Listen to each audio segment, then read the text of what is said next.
참 살기 좋은 세상이 됐습니다. 불과 몇십 년 전 제가 어릴 때 사람들의 생활 형편과 오늘 우리들의 형편을 비교해 보면 여러 면에서 많이 삶의 조건들이 좋아졌다고 생각이 듭니다. 그런데도 우리의 삶이 상당히 편리하고 또 유복하게 변했음에도 불구하고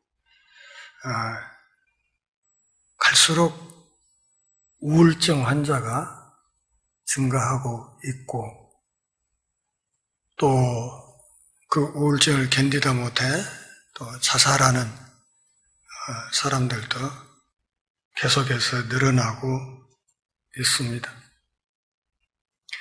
왜 이렇게 되었을까 하는 원인을 오늘 시편 32편에서 찾을 수 있다고 생각합니다.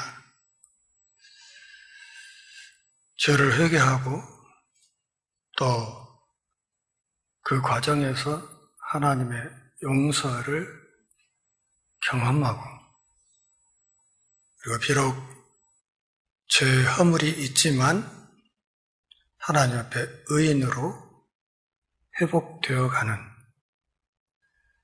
이런 과정과 절차가 신앙생활에서 대단히 중요하다는 것을 우리가 확인할 수 있습니다. 우리 한국교회 상당히 큰 과오 중에 하나라고 생각되는 것이 어느 순간부터 교회가 죄에 대한 회개를 강조하기보다는 교묘하게 이것을 치유라는 개념으로 환원시켜서 회개에 이르는 지름길을 교묘하게 우회하면서 참된 회복의 길을 차단해왔다. 전 그렇게 보고 있습니다. 죄인들의 죄는 하나님 앞에 회개하고 하나님의 용서를 받음으로 해결될 문제이지 인간의 무슨 치유 개념을 동원해서 감정을 적당히 위로하는 이런 방식으로는 궁극적으로 해결되지 않는다. 유인물 받으셨죠? 시편 1편과 시편 32편이 어떻게 긴밀히 연결되어 있는가를 시각적으로 보여주기 위해서 열심히 도표를 그렸습니다. 시편 1편이 시편 전체의 서론이자 결론이라고 말씀드린 적이 있습니다. 그렇다면 오늘 우리가 다루게 되는 이 시편 32편 역시도 시편 전체의 서론이자 결론으로 볼 수 있다. 다시 말하면 시편 1편과 마찬가지로 시편 32편도 우리가 믿고 따르는 복음의 핵심을 요약하고 있는 대단히 중요한 작품이다. 이렇게 볼 수 있다는 것이죠. 시편 기자가 오늘 본문에서 죄의 용서를 강조하는 이유는 두 가지입니다. 첫째는 잠든 자를 깨우고 또 무심한 사람들에게 경각심을 일깨워서 둔한 자들을 각성시키기 위해서 이 시편을 썼다. 두 번째, 두려움과 불안에 사로잡힌 마음을 확고하고 흔들림 없는 확신으로 평온하게 인도하기 위함이다. 두 가지라고 말씀드렸죠. 첫째는 각성시키기 위해서, 둘째는 참 평안의 길로 이끌기 위해서. 시편 기자가 죄 용서라는 것을 강조하고 있다. 한번 질문을 해보죠. 누가 의인일까요? 누가 의인인가? 시편 1편에서는 어떤 사람?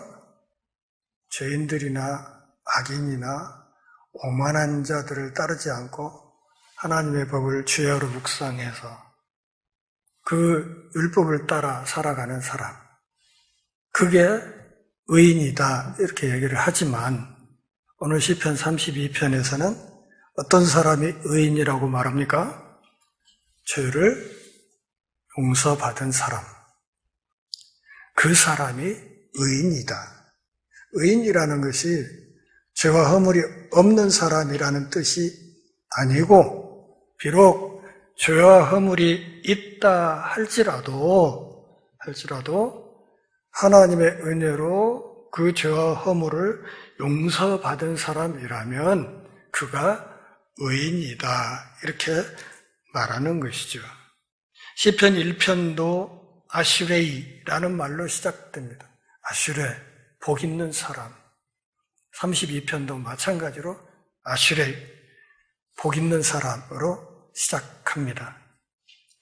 이런 점에서도 이 두 시편이 긴밀한 연관성이 있죠. 오늘 본문 32편에서는 용서를 통해서 의인을 정의함으로써 시편 1편을 오해할 수 있는 가능성을 차단하는 작업을 하고 있다는 것이죠. 시편 1편만 읽으면 누가 의인이냐 이렇게 부르면 죄 없는 사람, 허물 없는 사람 이렇게 답을 하기가 쉬운데 그렇지 않다는 것이죠.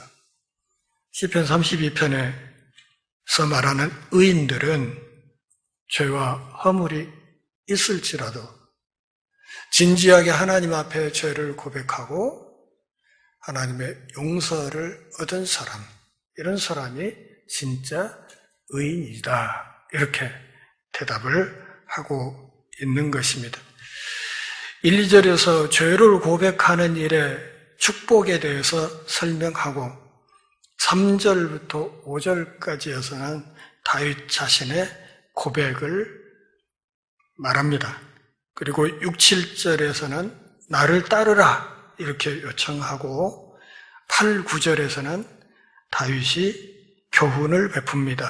그리고 10절, 11절에서 마지막 권면하는 방식으로 오늘 이 32편이 구성되어 있습니다. 1, 2절에서 죄를 고백하는 것이 얼마나 복된 것인지 이것을 서술합니다. 같이 읽어보시죠. 허물의 사함을 받고 자신의 죄가 가려진 자는 복이 있도다. 마음에 간사함이 없고 여호와께 정죄를 당하지 아니하는 자는 복이 있도다. 우리말 번역은 복이 있도다 이렇게 이 말이 맨 끝에 서술어로 자리하고 있지만 히브리어 원문은 맨 앞에 아슈레이, 복 있는 사람은 이렇게 시작하고 있습니다. 그러니까 시편 1편의 번역이 원어의 번역에 훨씬 더 가깝다. 32편도 그렇게 번역하는 것이 좋다. 그렇게 볼 수 있겠습니다. 아슈레, 이게 무슨 뜻이라고 했습니까? 당신은 복덩이, 이런 뜻으로 보면 좋다. 그렇게 말씀드렸지요. 누가 복덩이냐? 누가 복 있는 사람이냐? 죄를 용서받은 사람. 한 가지 먼저 우리가 짚어야 될 것은 5절을 보시면 5절에 보면 죄, 허물, 죄악 이런 용어들 3개가 등장합니다. 허물, 죄, 죄악. 우리말도 약간 다르게 번역을 했지만 히브리어도 전부 다른 용어들입니다. 여기 죄, 허물이라는 말은 하나님을 향한 반역을 뜻합니다. 하나님을 향한 반역. 그러니까 하나님이 누구세요? 주인이시죠. 그분의 주권에 대한 반역. 그러니까 이 허물이라는 것은 내 맘대로 살려고 하는 것. 자기 주장을 하면서 하려고 하는 그런 삶의 태도. 그걸 허물이라고 합니다. 죄는 옳은 길에서 이탈하는 것을 죄라고 했습니다. 그리고 5절에 그 죄악이라는 말은 하나님의 은사를 오용하고 도덕적으로 일탈하는 행위를 일컬어서 죄악이라고 번역을 했습니다. 그러니까 허물이나 죄나 죄악이나 이 세 가지 죄를 가리키는 용어들은 결국은 인간의 총체적인 죄를 이렇게 다양한 각도에서 표현하고 정의했다. 이렇게 보시면 되겠습니다. 허물에 용서함을 받고, 용서받는다 하는 말은 죄의 짐을 제거한다는 뜻이에요. 그러니까 죄의 짐을 누군가가 대신 져주려고 가져간다. 이사야 53장에서 우리의 짐을 그가 대신 지셨다고 하는 그게 바로 그 죄사함의 과정을 말하는 겁니다. 그래서 허물의 그 죄의 짐을 누군가가 가져가 주고, 그리고 죄가 가리워진 자, 죄 용서라는 것을 신학에서는 보통 죄를 덮는다 이렇게 표현하잖아요. 덮는다고 표현하기 때문에, 그래서 죄 자체가 없어진다기보다는 그 죄를 보이지 않도록 그리스도의 의로운 옷이 딱 덮어주는, 그것을 죄를 가려진다, 죄가 용서된다 이렇게 표현하는 것입니다. 도무지 우리 힘으로는 갚을 수 없는 그 엄청난 죄의 빚을 누군가가 대신 짊어지는 이 과정을 경험한 사람, 이런 사람이 진짜 복덩어리들이다 이렇게 말하는 것이고, 또 2절에서는 뭐라고 그랬습니까? 마음에 간사함이 없고, 앞에서는 하나님이 덮는 행위를 강조했다면 2절에서는 죄인들의 죄를 대하는 태도를 말합니다. 마음에 간사함이 없다 하는 이 말은 그 죄를 자꾸 감추려고 하는, 하나님이 덮어주는 것이 아니라 내가 내 죄를 자꾸 덮으려고 하는 이것을, 이 심리 상태를 마음의 간사함 이렇게 표현한 것입니다. 죄를 감추려고 하지 않고 그럼으로써 하나님께 정죄를 당하지 않는 자, 그 사람이 아슈르다, 그 사람이 진짜 복덩어리다 이렇게 이야기를 했습니다. 그러니까 1, 2절은 회개의 복에 대해서 서술하고 있는 말씀입니다. 무엇이 진짜 복이냐? 회개하는 복. 회개함으로써 하나님의 용서를 획득하는 그런 과정, 이것이 죄인들에게 가장 복된 길이다 이렇게 설명을 한 것입니다. 속임수나 또 죄책에 대한 유보 없이 죄를 솔직하고 정직하게 고백하는 사람이 하나님의 용서를 받을 수 있고, 용서를 받는다면 그 사람이 진짜 복된 사람이다 이렇게 이야기를 하는 거예요. 3절부터 5절까지 다윗 자신의 고백, 자신의 경험을 이야기합니다. 개인적인 사례를 통해서 말하는데, 특별히 어떤 사례? 회개하지 않으려고 했을 때, 다시 말하면 내 마음이 간사했을 때, 죄를 어떻게든 대충 덮고 지나가려고 했을 때의 결과가 얼마나 참담했는지를 서술하면서 사람들에게 경각심을 불러일으킵니다. 내가 입을 열지 아니하는 때, 이게 무슨 말이에요? 회개하지 않을 때, 내 마음에 간사함이 있었을 때, 종일 신음함으로 내 뼈가 쇠하였다, 육체적인 고통이 임했다는 뜻이죠.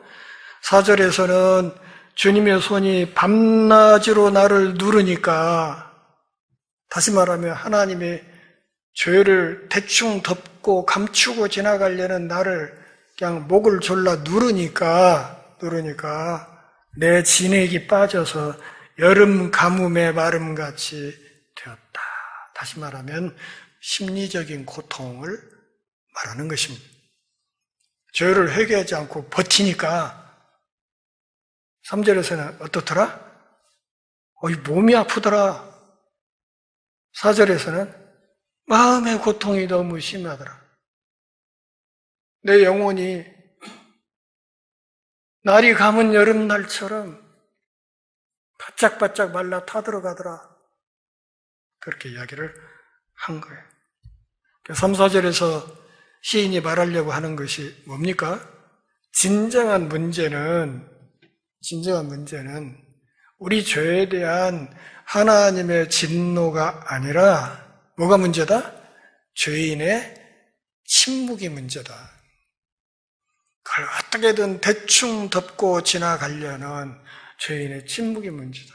나단 선지자가 다윗 앞에 와서 비유로 이야기를 하고, 그리고 다윗이 비유 끝에, 그 비유를 들은 끝에 그런 쳐 죽일 놈이 있나 이렇게 얘기를 하니까 나단이 뭐라고 그랬어요? 당신이 바로 그 사람이라.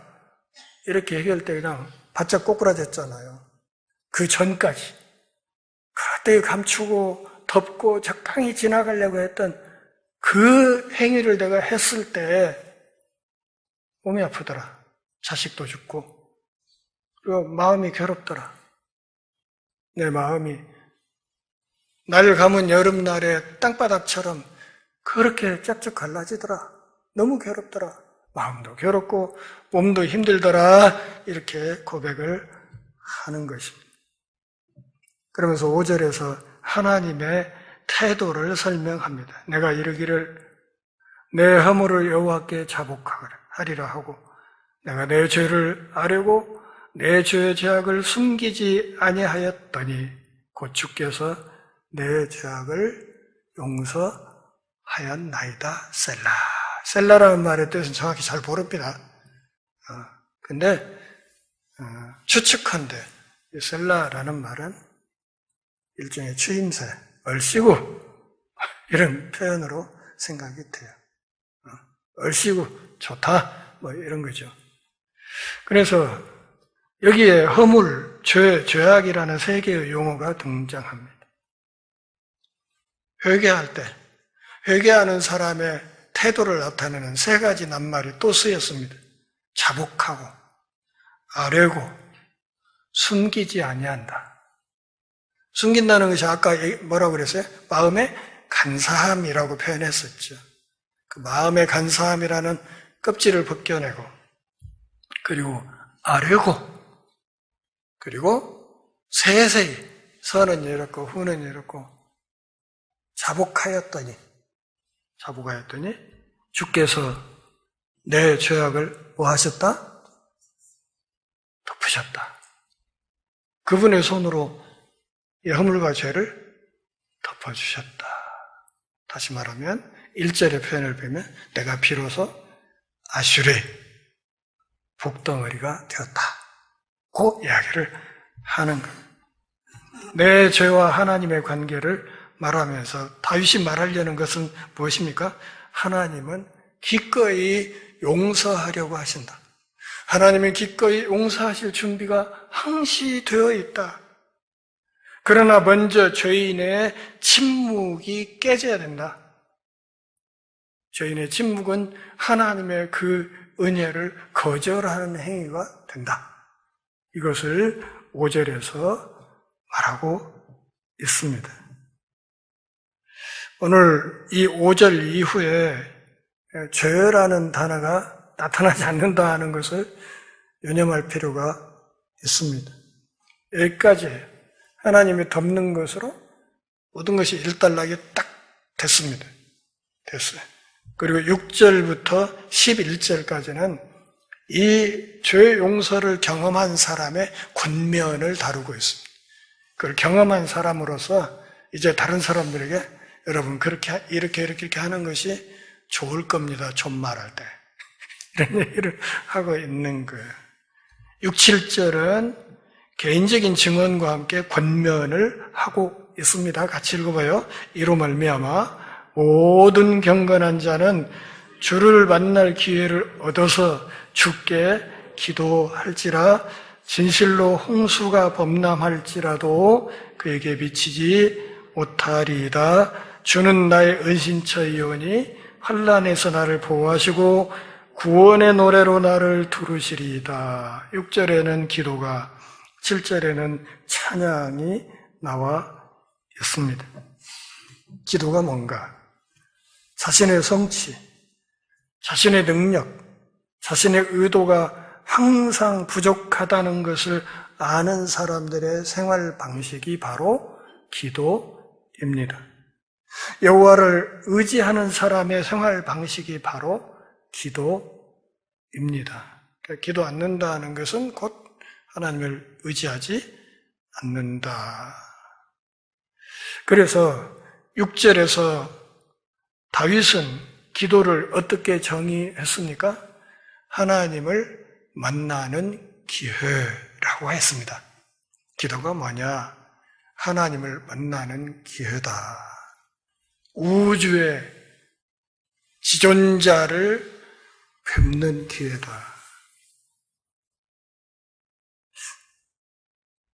이재명 대통령을 만나러 오라고 하면 그 가문의 영광 아닐까? 그러죠? 나 어제 대통령 만나고 왔다고 그러지 않을까요? 그리고 가서 악수했으면 그냥 한 달간 손 안 씻고 그러지 않겠습니까? 그런데 우주의 지존자를 만날 수 있다. 그보다 기도. 대통령은 정규 근무 시간 안에 가서 만나고 와야지 밤 11시에, 12시에 못 만나요? 그런데 우리가 만나는 그 지존자는 시간 상관없어요. 새벽에도 만날 수 있고, 한밤중에도 만날 수 있고, 낮에 일하다가도 만날 수 있고, 아무 때나 엎어지기만 하면 그냥 뵐 수 있는 그런 분. 그리고 내가 하는 모든 이야기를 다 세세히 들어주신 기도가 얼마나 좋은 거냐 그 말이죠. 이 이야기만 해도 1시간 할 수 있겠는데 하여튼 기도는 좋은 것이다. 겁나게 좋은 거다. 전라도 말로 기도는 오진 거다. 참말로 오진 것이다. 그런 기도를 경험한 사람이 입에서 나오는 게 또 뭐예요? 찬양이라는 거예요.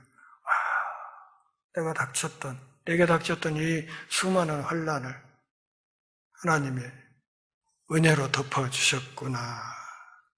그래서 내 입에서 구원의 노래가 나가요. 찬양을 또 어떻게 정의했어요? 구원의 노래.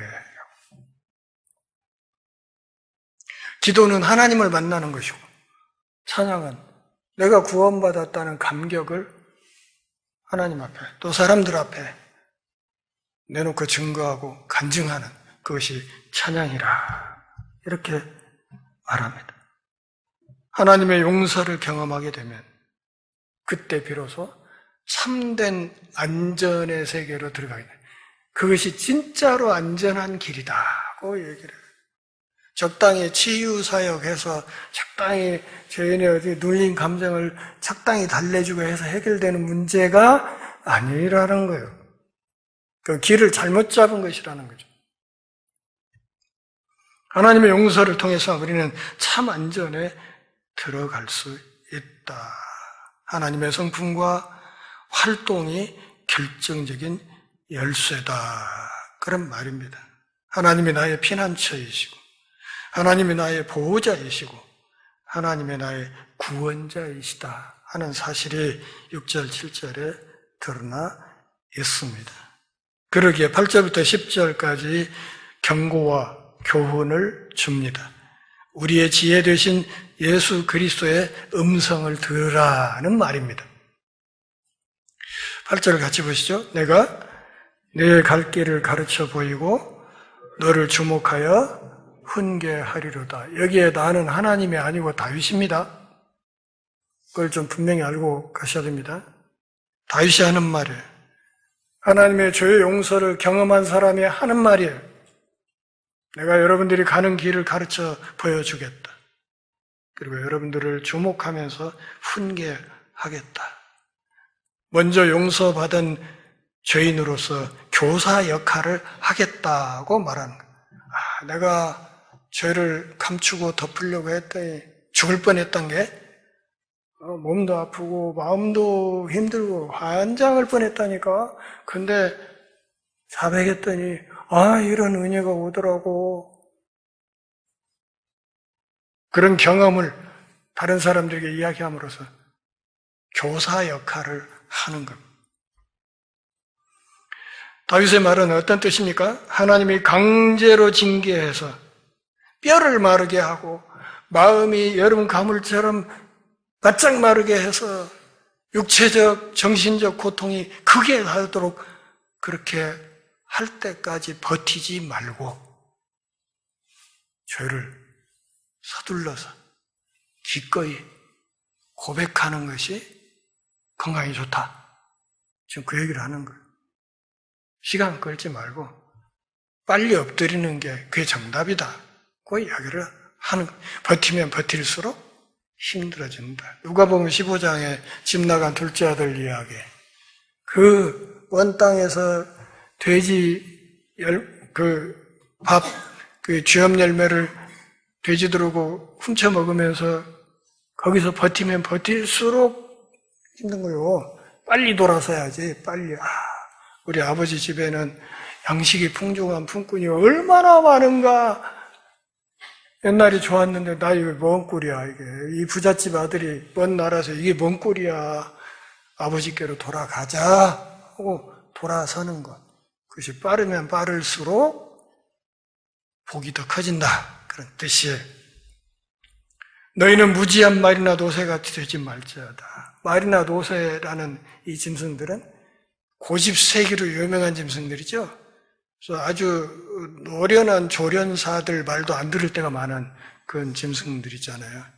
그래서 이 말이나 노새는 앞서 얘기했던 마음의 간사함, 그 간사함이 극에 달하는 것을 상징하는 그런 소재들이에요. 말이나 노새처럼 고집 부리지 말고. 왜? 말이나 노새는 너무 고집이 세기 때문에 입에다 뭘 물려? 재갈을 물려가지고 또는 코 뚜레를 뚫어가지고 그렇게 해서 조종하지 않으면 도무지 말을 듣지 않는다 이거죠.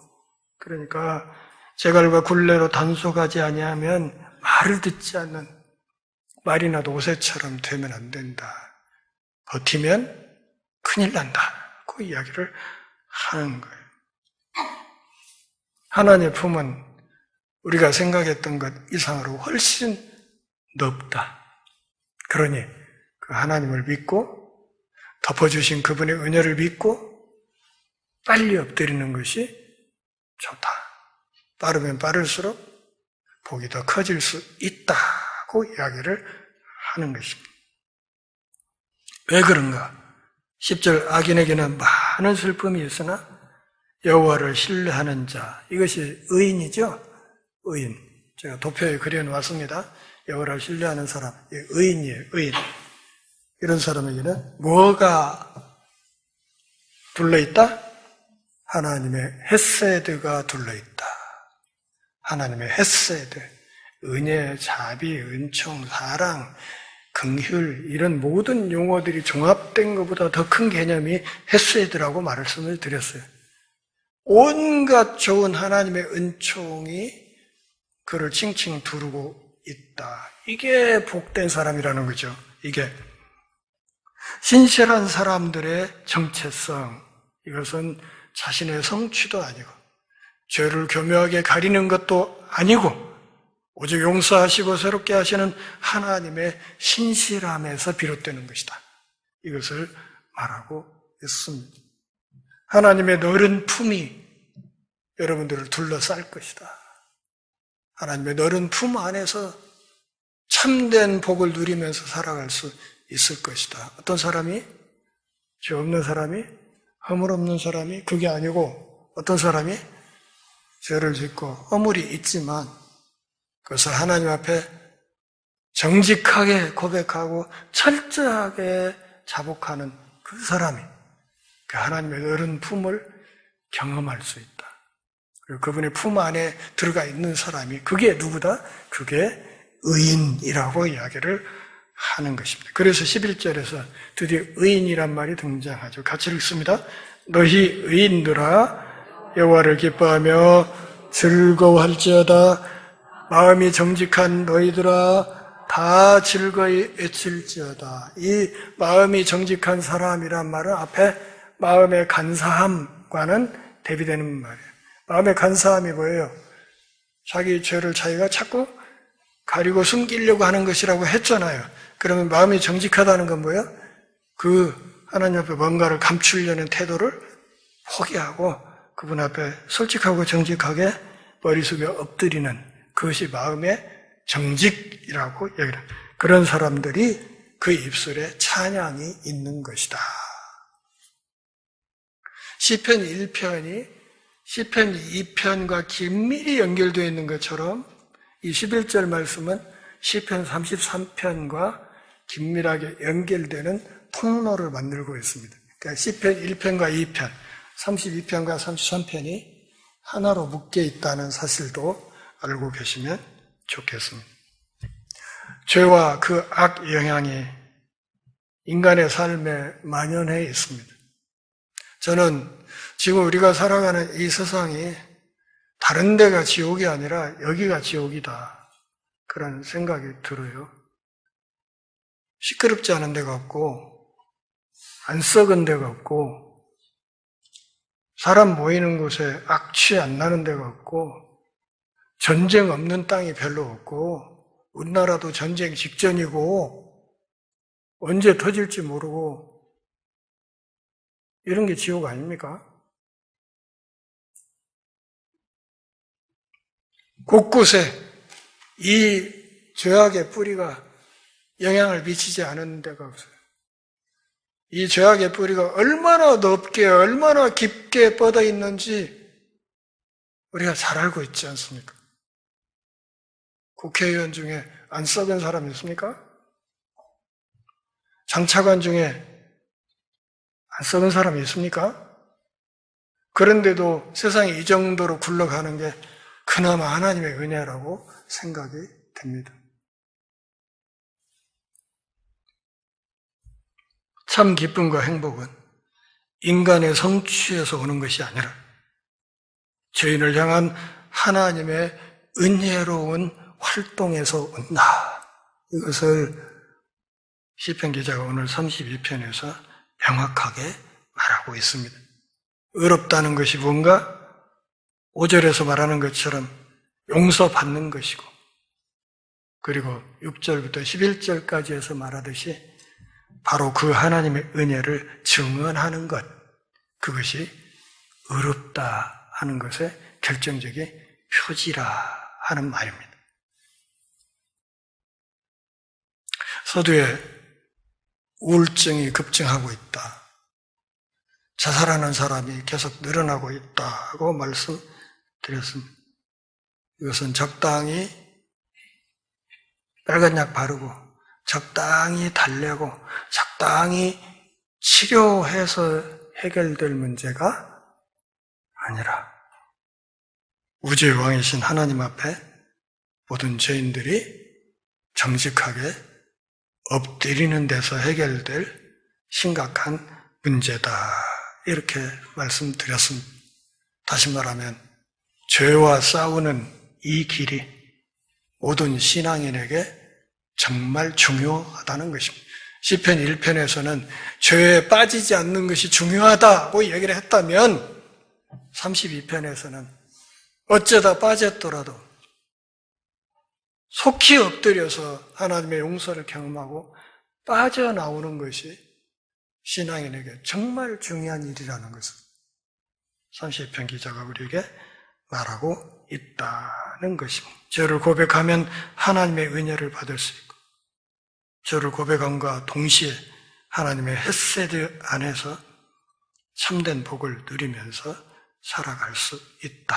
그러므로 혹시 살아가면서 죄와 허물이 보인다면 하나님 앞에서 쇼하지 말라. 감춘다고 감춰질 게 아니에요. 안 그렇습니까? 어디 길 가다가 한 서너 살 먹은 애가 막대사탕을 물고 여러 서 있길래 장난 좀 하느라고 가다가 그놈 앞에 쪼그리고 앉아갖고 아가 맛있냐? 그랬더니 맛있대. 그래서 장난하느라고 그랬어요. 나 한 번만 그랬더니 없어. 금방 먹는 거 봤는데 딱 뒤로 없어. 우리 죄에 대해서 우리가 하나님 앞에 하는 짓이 그런 짓이다. 이미 다 알고 있는데, 이미 먹는 거 봤는데, 그렇게 뒤로 숨긴다고 될 일은 아니라, 죄를 예민하게 자각하는 것. 자각했다면 신속하게, 정직하게 엎드리는 것.